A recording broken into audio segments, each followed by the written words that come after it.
સદગુરુ મહારાજની જય. વાહ ભાઈ વાહ, એવું ઓળખ્યા કરતા હારવા છે. એક રામ દશરથ ઘેર ડોલે, બીજા રામ ઘટોઘટ બોલે, ત્રીજા રામ સકલ પસારા, ચોથા રામ સબથી ન્યારા. હવે આપણે આ ગામો ગામ રામજી મંદિર બન્યા છે. કયા રામના બન્યા છે? 4 રામની વ્યાખ્યા આપી છે. તો કયા 4 રામ? કે દેહ રામ દશરથ ઘેર ડોલે, આચમ રામ ઘટોઘટ બોલે, મન રામ સકલ પસારા, અને જે સબથી ન્યારા રામ, એની કોઈ વ્યાખ્યા આપી શકાય એવી નથી. શું કે એ ન્યારા છે, સબથી ન્યારા, જે 52 છે, એટલે એની કોઈ રીતે વ્યાખ્યા આપી શકાય એવું નથી. અપાર વસ્તુ છે, વ્યાપક છે, વ્યાપકની વ્યાખ્યા હું તમે કરો. છતાંય સંતોએ એની મથામણ કરી છે કે પૃથ્વીથી પહોળા, હાથથી ઊંચા, પાણી પાતળા, પવનથી ઝીણા, આદમ હે અપરંપારા. આ અપરંપાર જે છે એ રામ સબથી ન્યારા છે, અને એને સત કીધું છે. આ સત્યની ખોજ માટે સદગુરુની જરૂર પડે છે. સત્યની રાહે હાલવું જોવે છે, સત્યમાં ભળવું જોવે છે. પછી કોઈ એને આડંબર રહેતા નથી. જેમ નદીના પાણી દરિયામાં મળી જાય, એમ સતમાં કોઈ ભળાઈ ગયા એના પછી કાંઈ કરવા પણ રહેતું નથી. એ અકર્તા બની જાય છે. જ્યાં સુધી હું કરું ત્યાં સુધી કર્મ બંધાય છે. હું નથી કરતો તોય કર્મ બંધાય છે. પણ કર્મ, અકર્મ ને વિકર્મ જે કાંઈ હરિજનોએ માયા હરિને સોંપી આ ભક્તિ માટે, એ જે કાંઈ છે એ ઈશ્વરને સોંપી દે તો પછી અકર્તાને પામે છે. પછી આને કોઈ કર્મ લાગતું નથી. પણ જો કોઈ સારું કાર્ય થઈ જાય અને મનમાંથી અહમ ઊભો થાય કે આ તો મેં કર્યું છે, તો કર્મ લાગવાનું છે. એમ મનુષ્ય માતર ભૂલને પાતર, પણ એ ભૂલને સુધારી લે એ બરોબર છે. જે ભૂલની વાહિયા પડી જાય છે અને પછી તો એ દુનિયાને દેખાય છે, ભૂલ જ દેખાય છે. આમાં એના ગુણ પછી દેખાતા નથી. 100 ગુણ હોય અને એકાદો અવગુણ હોય તો આ દુનિયાની નજરમાં જગત અરીસો છે, એમાં એ અવગુણ જ આવવાનો. એમાં 100 ગુણ નાશ પામી જાય પણ એક અવગુણ નાશ પામતો નથી. એટલે જે કંઈ કાર્ય થાય એ કાર્ય હું નથી કરતો કે હું કરું છું, આવું કોઈ મનમાં રાખવાનું જ નથી. હરિ કરે છો હોય, જે એની ઈચ્છા વડે જે થઈ રહ્યું જોઈએ એને કાંઈ કરવું નથી પડતું. આ જે કાંઈ થાય એની ઈચ્છા વડે થાય છે. કીધું છે કે મારી વિના પાંદ હલે નહીં, પણ તો એ કાંઈ પાંદ હલાવવા નથી જતો, પણ એના વડે થાય છે. એને કાંઈ કરવું નથી થતું. એમ આપણા જે કાંઈ શરીરથી થાય છે એ આ શરીર વડે જે ચેતન તત્વ વિસર્યું છે એના વડે થાય છે. ચેતન તત્વ ન હોય તો ઘાટ તો પીડ્યો રહેવાનો છે. એટલે આ ચેતન તત્વની ઓળખાણ સત્યના આધારે કરવાની છે કે ચેતન શું છે. ચેતન વ્યાપક છે. ચેતનનો ક્યારેય નાશ પામ્યો જ નથી. પણ જે આ ચેતન તત્વ રહ્યું એ એનું કોઈ રૂપ નથી, રંગ નથી, અને એના કાર્ય મહાન છે એવો આ ચેતન તત્વની પારખ કરી લે. વાયરમાં પાવર હોય છે પણ દેખાતો નથી, પણ જ્યારે એને તમે અડી જાઓ અને ઝાટકો લાગે તરત, એમ આ વસ્તુ દેખાય એવી નથી. તો સંતોએ બહુ એની મથામણ કરી છે. અને આજે દૂધમાંથી દહીં જમાયું વલોયું છે, અને વલોવીને આપણને શુદ્ધ ઘી આપ્યું છે. હવે દીવો આપણે કરવાનો છે. આ પ્રકાશ દીવો થાય તો થાય. બુદ્ધ ભગવાને વાત કીધી છે કે આપો દીપો ભવ, તું જ તારો દીવો થઈ જા. આમાં કોઈ કાંઈ કરી દેશે નહીં. આ મનને સુધારવું એ પોતાને જોઈશે. પૂછો પૂરા પંડિતને, પૂછો સિદ્ધ સંન્યાસીને નિજના ગુરુ કોણ છે.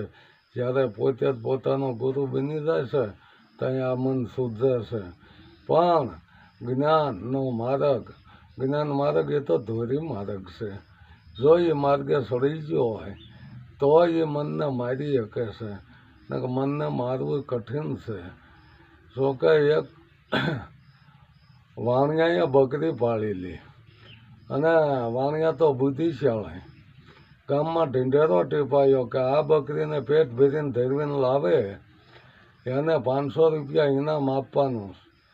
એટલે એક હારે 10 જણા એક લાવો અમે બકરીને ધરાઈ આવી. પણ કે એમ નહીં, વારાફરતી જાવ તમતા બધાયનો વારો આવી જાય છે. તો કે પણ એ તો પહેલો આવે ધરવીને લાવે, તો કે ભાઈ એમ આ બકરી ધરાવી અઘરી છે. એટલે એક ભાઈ જો બકરી ધરાવવા સારું બધું ઘાસ ઝાડા બધું ખવાડી અને ટોપા કરીને લાવ્યો. શેઠ ઊભા છે, હાથમાં કોણે ધરોની કોળે છે. બકરા સામે લાંબી કરી, બકરાએ મોઢામાં લઈ લીધી. એટલે ભાઈ જે તો આ ભૂખી છે. એમ 5-7 જણા ખૂબ મીઠ્યા, પણ ગમે એટલી ધરાણી બકરી તો એ એક મોઢું તો ભરી જ લાશે. એમ પછી એનો માલમી મળી ગયો. એટલે એક હાથનો દંડીકો હાથમાં લીધો, અને જ્યાં બકરું મોઢું નાખે અને મોઢા ઉપર ફટકારી રાખે, એક તણગું ન ખાવા દીધું. પછી તો ખરેખરની ધરો હોય અહીંયા કોળે લાંબી કરી અને દીધી, પણ મોઢું ફેરવી જાય બકરું, મોઢું નાખતું નથી.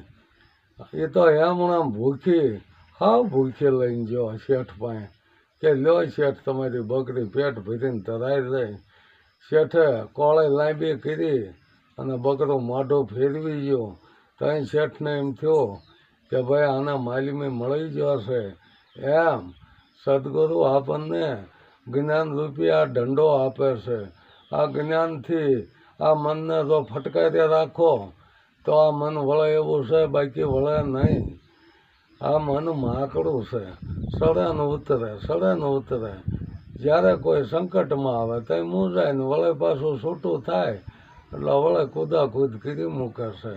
એટલે કીધું છે કે આ મનરૂપી મૃગલાને મારો મામદ કે મનરૂપી મૃગલાને મારો. આ છૂટો ફરે સિતારો, આને છૂટો ન કર્યો, આને બાંધો. ભલે મરી ન જાય તો કાંઈ નહીં, પણ એને તમે મનને સ્થિર કરી દો ને તો એ મન જ શુદ્ધતા બની જાય છે. અને એ શુદ્ધતા શબ્દને લાગી જાય, સદગુરુ શબ્દની હારે વરી જાય છે. પછી કાંઈ કરવાનું રહેતું નથી. પછી તો જે એનો અનુભવ જે કાંઈ છે એના અનુભવથી તમે તમારે અનુભવ વાણી રજૂ કરી શકો છો કે આમ નહીં આ રીતે છે. એમ તમારો જ અનુભવ તમને સત્યના માર્ગે લઈ જાય છે. બાકી આમાં કોઈ એવો નથી કે કોઈને સુધારી શકે. આ એના માટે બીક મૂકી છે, અને ભલભલાને બીકથી સુધર્યા. જો મોટી બીક માણસને મરવાની. જાડેજો કાંઈ એમ સમજે એવો નહોતો, પણ એને જ્યારે મરવાની બીક આવી કે હવે તો મારું મોત નજીક આવી ગયું. ત્યાં તોરલે કીધું કે ભાઈ તું આટલા હથિયાર લઈને ફરેશ તો હવે તારા હથિયાર વાપરી લે. હાલમાં શું તો આમાં તું બીવાસ. હમણાં તો મોટી મોટી વાતો કરતો કે હું કંસનો કાળો નાગ છું, મારાથી જમ થરથરે છે, તો હવે આ તારા હથિયાર વાપરી લે ભાઈ. અરે કે આમાં તો કોઈ મારે ઉગરવાનો હારો નથી, એકદાણ બસાવો. ત્યાં તોરલ કહે છે કે હવે તારું પાપ પ્રકાશ અને ધર્મ તારો સંભાળે લે. તો મનુષ્ય છો, મનુષ્યનો ધર્મ શું છે? કોઈને ઉપયોગી થવાનું છે. કોઈનું મારણ કરી, કોઈને લૂંટફાટ કરી અને આ જિંદગી જીવી, એ તો કાંઈ માણસનો ધર્મ નથી. તું તારો ધર્મ સંભાળ અને પાપ તારું પ્રકાશી નાખ. હવે આ પલમાં પીર કઈ રીતે થાય? પણ આમ પલમાં પીર થઈ જાય કે એક પડખું ફેરવી નાખ્યું, સિક્કો એક છે, બાજુ બે છે, સત ને અસત, પણ સત્યની બાજુ ફેરવી નાખ્યું. અને પછી તો જેસલને ક્યારેય એવો કોઈ અહમ રહ્યો નહીં. આવા જો માલમી ગુરુ મળી જાય ને તો માણસ સુધરી જાય છે, પણ મૂળ મોતની બીક દેવી જોવે છે. ત્યાં ગંગા સત્યે કીધું છે કે હવે તમે તમારું મસ્તક ઉતારો પાનભાઈ, પછી રમાડું 52ની બહાર. હવે મસ્તક ઉતારવું એટલે જેવી તેવી વાત નથી. આ વાતો કરવા કોઈ પતે એવું નથી. પણ જેને એને એવી બીક લાગી જાય કે આ મસ્તક તો હોંપવું જોઈશે, તો મસ્તક હોંપ્યા પછી તો મરી જાય છે. પણ મરીને જીવતો હોય છે એને મરીવો કીધો છે. અને આ મરીવાનો જ ખેલ છે, આ જીવતાનો ખેલ નથી. એટલે કીધું છે કે આમાં કોઈ રાંકા ભજે નહીં રામ, રાંકા રામ ભજી શકે એવું નથી. આ તો મરીવાનો ખેલ છે.